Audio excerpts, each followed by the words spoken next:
Hello, this is Chuck Ridgway, Automation Technology Manager here at Horner. Today we've got another great topic for you, but we're going to, I would say, just kind of tweak the format just slightly.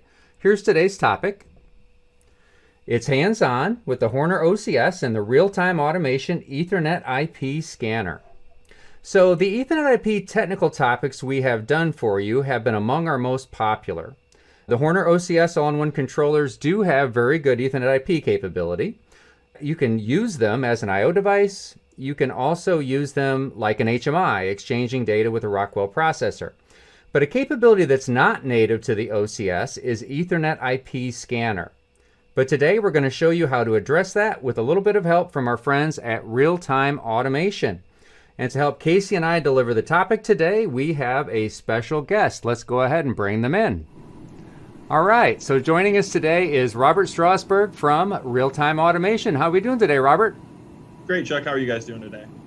I'm doing fantastic. Casey, I hope all is well. Yeah, everything's good. How's it going?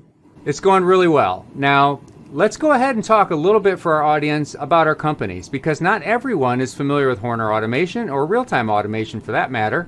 Casey, what do we need to know about Horner? Well, first and foremost, it's a family-owned company. We're not huge in this industry, but we're owned by Phil Horner as our CEO. We kind of pride ourselves on making really good, high-quality products for competitive prices, and our claim to fame is the all-in-one OCS, like the XL series and Micro OCS series being our current lineup. We've done pretty well. Fantastic. Robert, tell us about RealTime Automation. So very similar. RealTime Automation's been around for about 35 years. Small company, privately owned by John Rinaldi. He started the company back 35 years ago. And we focus on automation connections and protocol conversions. So any type of automation protocol you have out there, we can generally get it and turn it into a different protocol. We make really simple products. They're easy to use, and that's really always been our focus. We try to be a butter knife and not a Swiss Army knife. Sounds good. You know, I think there's a lot of similarities between our companies, certainly from a company culture standpoint. Wouldn't you agree with that, Robert? Yeah. Being small, we're here in the Midwest. You guys are in Indianapolis. We're in Milwaukee. Very similar vibes. I think both of our owners are out there in the community and in automation, and people know them really well and have a similar approach to how they handle things. No question. I mean, you can't hardly go to a trade show or any other industry event with people that don't know Phil Horner or John Rinaldi for sure.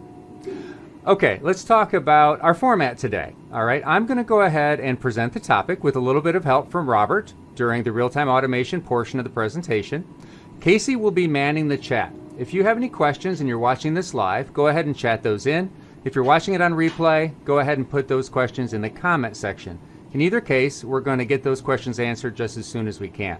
Now, when I'm done presenting the material, as well as showing you a real-time demonstration, then we'll get back together again for a wrap-up. Okay, let's get started. Let's take a look at today's agenda. We're going to start with an introduction to real-time automation, give Robert a chance to kind of pipe back in again. Then I'm going to take over for a quick review of Ethernet IP. We'll do an overview of the application we're talking about today. We're going to take a look at setup on both the RTA scanner as well as the Horner OCS. I'll do a live demonstration for you, and then we'll all get back together again for a wrap-up. All right, let's go ahead and get started with talking about RTA. So Robert, tell us about real-time automation. Yeah, so real-time automation, like I said, has been around for about 35 years. Picture of John right there. He is the founder and still the owner of the company. And we focus on protocol and automation communications. So we cover pretty much any type of automation protocol you can think of. And if we don't cover it, we definitely want to talk about it and try to help you out with it. We cover all of our gateways, generally a one-to-one connection from one protocol to another. And we've been doing that for about 20 years. I think we were the first company to have a product go to ODVA compliance on Ethernet IP. We're here in Milwaukee, like I said, with a Rockwell right in our backyard, so we focus on that. As you can see in that picture, we cover kind of all the basic protocols, and we're always expanding that. We've got MQTT on there. That's a new gateway. Everyone's trying to get to the cloud, so that's a new thing we've been working on. We have several different hardware platforms. They're going to kind of cover all of your physical connections. I think today you guys are going to be using an N2E hardware platform, which is going to have 2 different Ethernet ports in a serial port just in case. And those Ethernet ports, you can break out into 2 different subnets. So if you're bridging 2 different networks, it's a great device for that. I know that's becoming more of a regular thing when you're going PLC to PLC or maybe a backnet to PLC system. And then lastly, we try to keep everything very simple. So we don't have any external software that you have to buy or download. Everything is on the gateway. So everything is a browser-based configuration. You just find the IP of that gateway, plug it into your browser when the gateway is on the network, and you can configure everything from there. It's really easy. We have config files. So if you've got to set up something 100 times, copy it once and you're good to go. You know, that's something I found that was really enjoyable when I was working with the equipment this week and last week, and that was, the browser-based configuration. So I agree with you. That's a great feature for sure. Okay, thanks a lot, Robert. Let's go on ahead and dive into Ethernet IP now. Okay, so as we get started with the technical portion of our content, let's take a quick review on Ethernet IP. So Ethernet IP is a very popular industrial Ethernet protocol managed by an organization called ODVA, and its popularity is in a large part driven by Rockwell Automation. Rockwell, as the leading market shareholder in automation in North America, of course, Ethernet IP is the protocol they're pushing and that their systems utilize the most often, so there's a lot of it used out there for sure. It's an object-oriented protocol, and there's 2 different message types. You've got explicit messaging. Those are occasional as-needed type messages. And then you've got implicit or I/O messages. Those are more of continuous real-time data. You've got 2 different device types. You've got an adapter, which is the device on the network that's typically providing the data. And then you have a scanner, which is generally initiating the data transfers. All right, next let's talk about the OCS, the Horner OCS, and its Ethernet IP native capabilities. So the Horner OCS can act as an I/O device or an adapter. You can share as much as 128 words of data in and 128 words of data out with the Ethernet IP network. That's the maximum allowed by the specification. Now, in addition to being available to be configured as an adapter, we also can be used as an HMI device. So the OCS can utilize Ethernet IP to allow it to read and write global tags to and from a Rockwell Logix CPU. So that's a capability a lot of people like to take advantage of, especially end users, if they've got Rockwell PLCs that they need to share data with, kind of like an HMI where the OCS is acting in that capacity. Now, one thing you'll notice is that natively, Ethernet IP scanner is not a capability that's in the OCS. But let's talk about how RTA can help us with that. Okay, so this is the real-time automation Ethernet IP scanner that I used this week and last week when I was configuring the system. And I know that we've had customers using this model and other models very successfully. And there's really a variety of different models available, and they all translate data from one protocol to another. So in our case, we're going to be using a RTA gateway that is an Ethernet IP scanner, as well as a Modbus TCP server. And the particular model we're using is shown there on the right, and that's the 460 ESMC-N2E. All right, next let's talk about the application we're going to go over with you today. Okay, so the OCS is the primary controller in this particular application. In this application, there are 1 or more automation devices where they're only supporting Ethernet IP, or for whatever reason, Ethernet IP is the way that we want to communicate with these devices. Now, the RTA gateway will act again as the Ethernet IP scanner and will exchange data directly with the adapter devices. And then the OCS itself will have read-write access to the Ethernet IP data, but by using Modbus TCP protocol to retrieve it from the RTA gateway. Let's talk about the procedure involved in setting this up. So let's start with the RTA gateway. Now, I'll show you a very handy little setup utility that you can use to assign the LAN settings, IP address, gateway, etc. All right, and you can use it to launch its built-in web page. And that built-in web page is where all the configuration from that point forward is performed. You'll have the opportunity within that web page to name and describe the gateway, to configure the LAN ports. Robert talked about the fact that there are 2 port models. You can use either as two independent ports where the gateway can bridge two different subnets, or you can configure it instead to use it as a switch. Okay, so that's a nice capability. Again, configurable directly from the web page.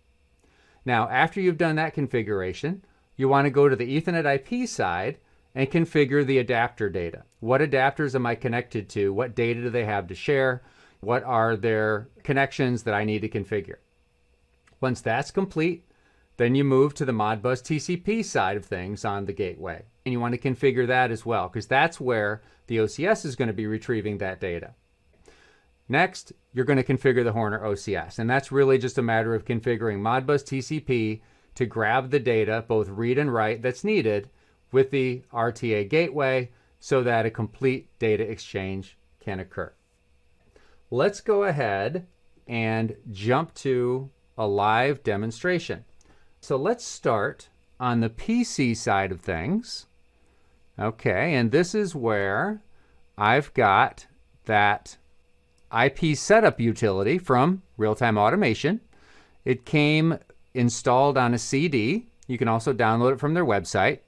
Now, I first fired up this utility after connecting the gateway to my local network, and then the gateway comes with DHCP enabled. And in my case, that was no problem. So I plugged into the local network and it showed up here on the list. And then I was able to reassign the IP address for that gateway to the address that I wanted to provide it. Then once I had done that, in my case, I just left it on the local network. In your case, you may need to move it to a different network after you had the IP assigned. But from here, you can go ahead and launch the configuration web page. So these are the web pages. This is the main page for configuring the RTA gateway. So we land on the main page.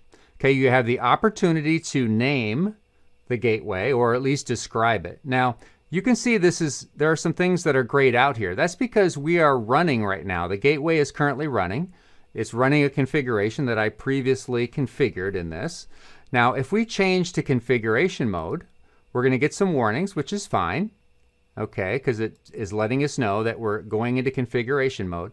Now we have the flexibility of actually performing whatever configuration changes we need to make. When we're done with those configuration changes, we'll go ahead and restart the gateway with all the new configuration in place.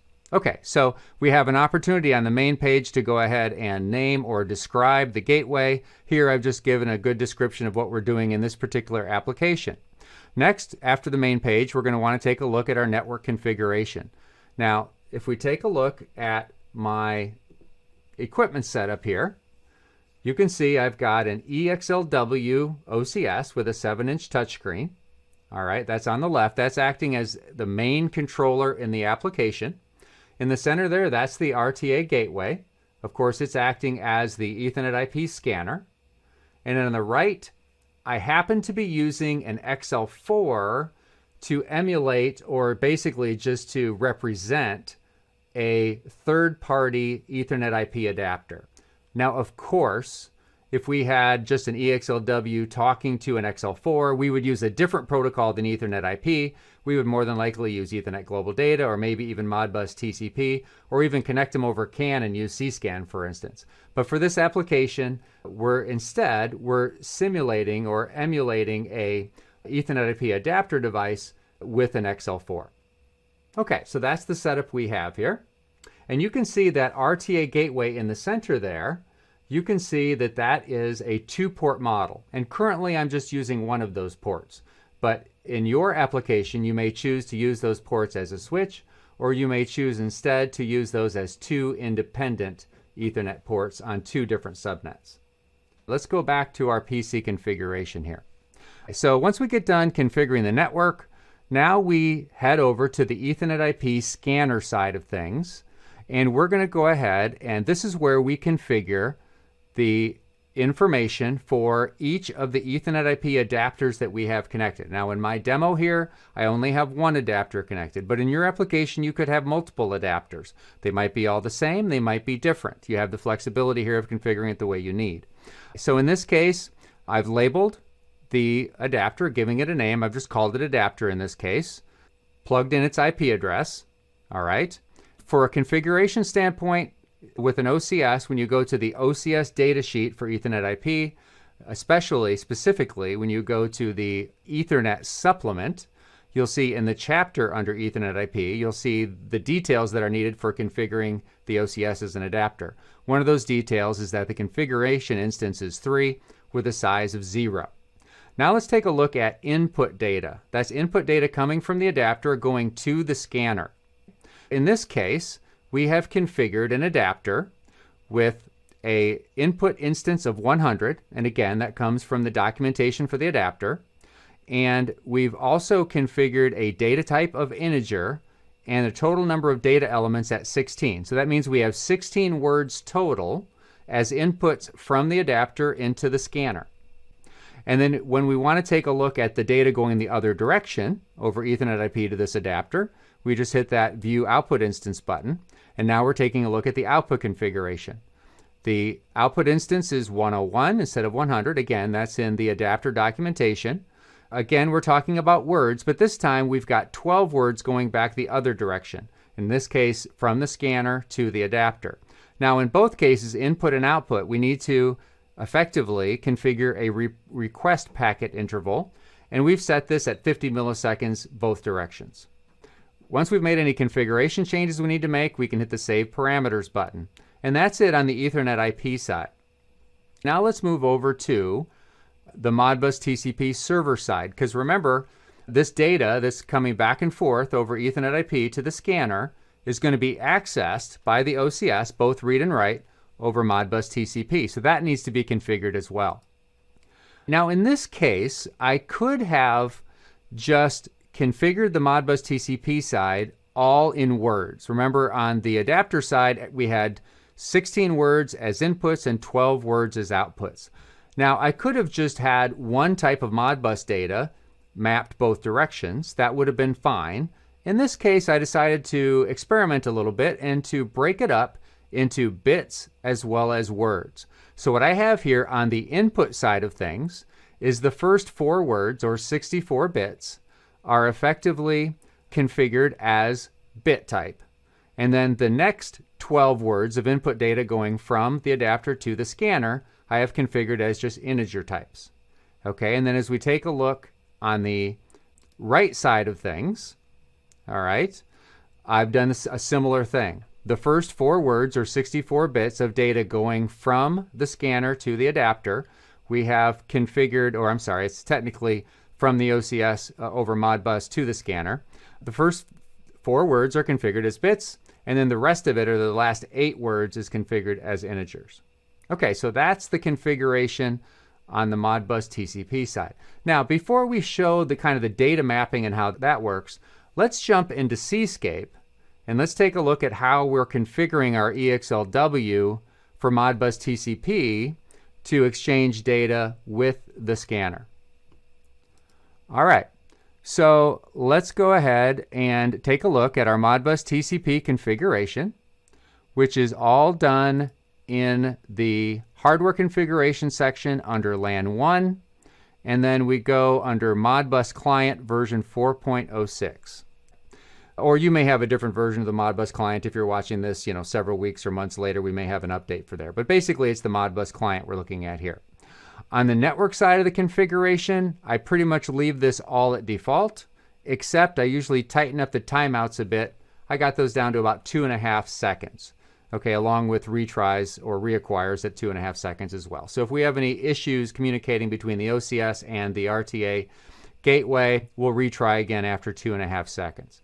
Okay, so that's the network level of the configuration. On a device level of the configuration, this is where we add the RTA gateway to the list of devices that we're going to be communicating with. Here's the IP address for the gateway. All right, the default target port of Modbus is 502. Now, we have our choice of different addressing forms, and the RTA gateway utilizes the standard 5-digit Modbus addressing scheme, so we've selected that there. And then we've also assigned a status variable so that we can monitor status as well. All right, the last step in configuring the OCS side of things is what we call the scan list. So these are all the different Modbus TCP messages, reads or writes, that we're going to be sending to and from the RTA scanner, or RTA gateway, I should say, as we exchange the data with it. First, I've got 64 bits of input data. Again, this is from the scanner. So ultimately, it's the input data coming from the adapter, okay? And it's 64 bits of bit type Modbus data. That is mapped for input bits starting at 10,001. For the input registers, we have 12 of those, and those are mapped starting at 30,001. For the output bits, those are mapped starting at coil 1, 64 bits worth. And then for the output registers, we have 8 holding registers starting at 40,001. Now, these are the main 4 entries in our scan list. Now, I went ahead and added a couple other entries to the scan list. Now, these are, if we take a look at one as an example, the first 2 entries are polled reads. The next 2 entries are polled read writes.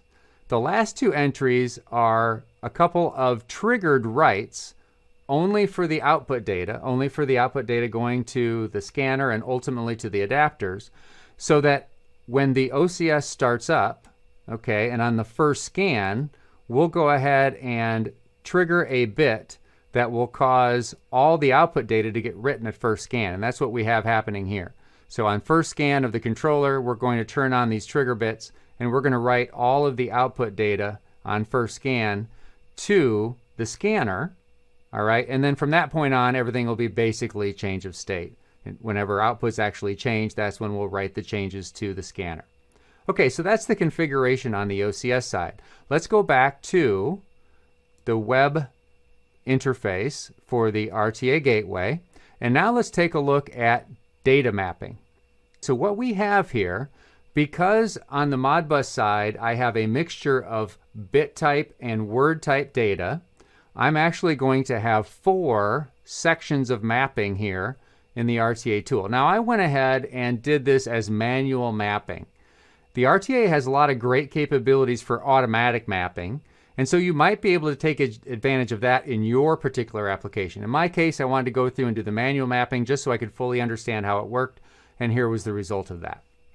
So I've got 2 groups or 2 sections of the map that deal with the data that's coming from the adapter to ultimately the OCS, okay, of course with the scanner in between. So what we have is the first 4 words of data from the adapter are going to be mapped as Modbus bits, input bits starting at 10,001. And there's 64 of them total, so it's going to be 10,001 through 10,064. Next in line are the input words coming from the adapter to input registers in Modbus of 30,001 through 30,012 because there's 12 words of it. So it's the 5th through the 16th input words from the adapter ultimately find their way into Modbus input registers. Now let's talk about data going the other direction. Data going from the OCS and ending up at the adapters. Okay, so this is technically output data. Again, in my application, in my example, the first 64 bits are Modbus, but they're mapped into the first 4 words output-wise for the adapter. Now, when you're looking through and you're trying to figure out which direction things are going, you can see here this notation. Here we've got, for output data, we have O to T. And then for input data, we have T to O. What does that stand for? Well, O to T is originator to target, and T to O is target to originator. The adapter is always considered the target. The scanner is always considered the originator. Okay, so again, after we've mapped our 64 bits of Modbus output coils over to the first 4 words of output data in the adapters, the last thing we need to do is map the last 8 words of Modbus holding registers over to the last 8 words of adapter output data. Okay, so that's what the mapping looks like here. Now let's go ahead, and since we took this out of running mode and put it in configuration mode, even though we didn't change any configuration, I'm going to go ahead and hit the Restart Now button here on the gateway. And what that's going to do, as you can see, is it's effectively restarting the gateway with the configuration that I ended up with on the web interface. Okay, and this takes 15 or 20 seconds, but when it's done, hopefully we'll be up and running and we can take a look at things. Okay, here we are. So we can see up in the upper right-hand corner, well, first of all, we're on the main page. You can see that we are running. You can see that only Ethernet port 2 is connected. And we can see device-wise, all right, that we are fully connected on the Ethernet IP side and on the Modbus TCP side. All right, let's go ahead and take a look at our equipment here.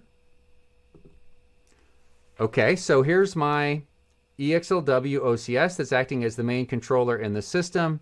Here's my RTA gateway acting as the Ethernet IP scanner. And of course, in addition to acting as the Ethernet IP scanner, it's also a Modbus TCP server so that it can exchange data here with the EXLW. And then of course, this XL4 is just acting as, just like it would as if it were a third-party Ethernet IP adapter, sharing its data with the Ethernet IP network. So just to see the flow of data, I just have 1 bit and 1 word going each direction on the screen here. So let's say that my adapter goes to a ready status.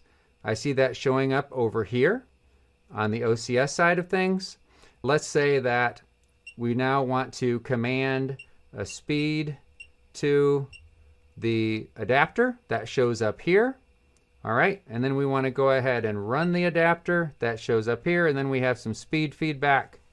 If I can type that in properly, that comes back the other direction. Okay, so obviously this would be happening kind of automatically based on the machine programming. But as you can see, we have data flowing both directions, both word type data and bit type data, and everything is flowing pretty smoothly. All right, next let's go ahead and take a look one last time on the RTA side of things, and we can actually see the data in real time here as well. So here's all the data that is flowing from Ethernet IP to Modbus, and then here's all the data flowing back the other direction. Now you'll notice a lot of dashes there. That's because the OCS is currently just operating on a change of state basis. So only the ones that I've recently changed are actually showing up here on the RTA tool. So if the RTA tool was up and running when I did my first scan, for instance, then I would have updated all of the data at once, and then all this data would have shown up. Okay, so that is a rundown of configuration for the system that we've got for you today, and that is an OCS connected to an RTA gateway acting as an Ethernet IP scanner, controlling Ethernet IP adapters. All right, I'm going to go ahead and bring back in the guys for a wrap-up. Okay, gentlemen. Casey, anything we need to add after that material today? We'd probably just mention that we do also have, for further configuration details in terms of the OCS side of things, we also have some extra videos for Ethernet IP configuration and Modbus TCP for that matter as well, for any questions that may come up on those. But apart from that, I don't think we've got any other questions that came up. Okay, very good. Yeah, there's no question that both the Ethernet IP as well as the Modbus TCP videos that we've done that are available on our website or on our YouTube channel have been among the most popular. And so if you're looking for a little more detail in either of those two areas, those are some areas you can look. And certainly from a real-time automation standpoint, I know you guys have a ton of content on your webpage on all those protocols and even more than that. Right, Robert?